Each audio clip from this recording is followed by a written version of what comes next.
नमस्कार मंडळी, good morning. जय महाराष्ट्र, जय शिवराय, जय भीम. कालचा एक कोइन्सिडेंट मला जे खटकतं ते मी तुमच्यापर्यंत घेऊन येते, तुमच्यापर्यंत शेअर करते. कारण की तुम्ही पण माझी ऑनलाईन फॅमिली आहात, मित्रमैत्रिणी आहात. सो म्हटलं चला तुमच्या म्हणजे ते खटकण्यासारखंच होतं ॲक्च्युली. तुम्हाला पटतं आहे की नाही ते मला नक्की सांगा आणि कमेंट्स करा आणि माझ्या व्हिडिओ तुम्हाला आवडतात की नाही ते सांगा. जर माझ्या काही चुका होत असतील तरी बिनधास्त सांगा, काही हरकत नाही. सो काल ना माझ्या घरामध्ये ना टाकायचे कपडे ना खूप दिवस साठवलेले होते आणि मला काय वेळ मिळायचा नाही. काल फायनली मला वेळ मिळाला. म्हणजे वाटेतून मी येत होती मार्केटमधून आणि एक बाई येत होती.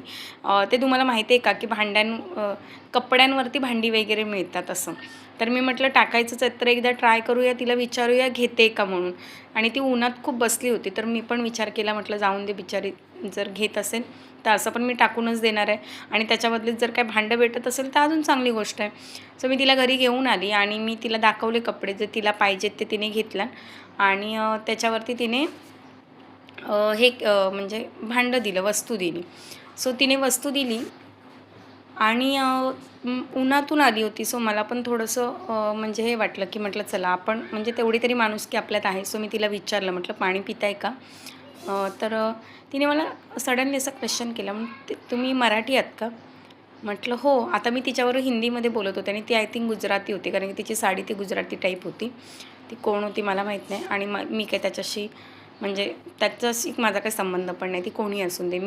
माणुसकीचा एकच धर्म असतो की उन्हातान्हातून आपल्याला पक्षी प्राणी कोणी दिसलं तर त्याला पाणी पाजणं. सो मी तिला पाणी विचारलं आणि तिने मला सडनली म्हणजे एवढ्या उन्हातून तिला पाणी प्यायचं आहे तरी तिने असा प्रश्न केला. तर मी म्हटलं हो. तर ती पाणी प्यायली.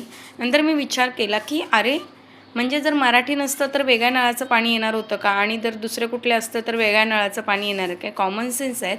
दुनिया एवढी पुढे गेले, बाकीचे देश एवढे पुढे गेलेत आणि आपला भारत अजून इतके मागे आहे की ह्या सगळ्या गोष्टी पाळत बसल्या, जाती धर्म पाळत बसले. म्हणजे पाणी तर पाणीच असतं, सगळ्यांच्या नळाला सेम येतं. त्याच्यामध्ये कास्ट वाईज कोण पाणी सोडत नाही आहे ना, किंवा जाती धर्म बघून कोण पाणी सोडत नाही आहे ना.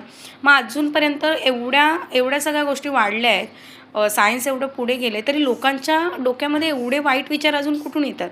ठीक आहे, तुम्ही जेवण वगैरे कोणाच्या घरी खात नसाल, कारण की प्रत्येकाची बनवण्याची जेवण वेगळी असते. कोण व्हेज खातं, कोण नॉनव्हेज खातं, कारण कोणाच्या पद्धती वेगळ्या असतात. तिथपर्यंत ठीक आहे. पाण्यासाठी पण लोकं जर एवढा मनात विचार आणत असतील आणि ते पण असं उन्हातून तुम्ही फिरताय म्हणून तुम्हाला कोणतरी हे करतं आहे. सो ती प्यायली, पण मला इतकं हसायला आलं तर मी तिला काहीच नाही बोलली. पण मला कुठेतरी नंतर असं एकदम हे झालं की लोकं एवढी मागं आहेत अजून, म्हणजे काहीच त्यांच्यात सुधारणा झालेली नाही आहे. उन्हातान्हातून फिरत आहेत तरी पण ह्या गोष्टीला प्राधान्य देत आहेत. सो चुकीचं वाटलं. तुम्हाला कसं वाटतं नक्की कमेंट्स करून सांगा आणि माझा व्हिडिओ आवडत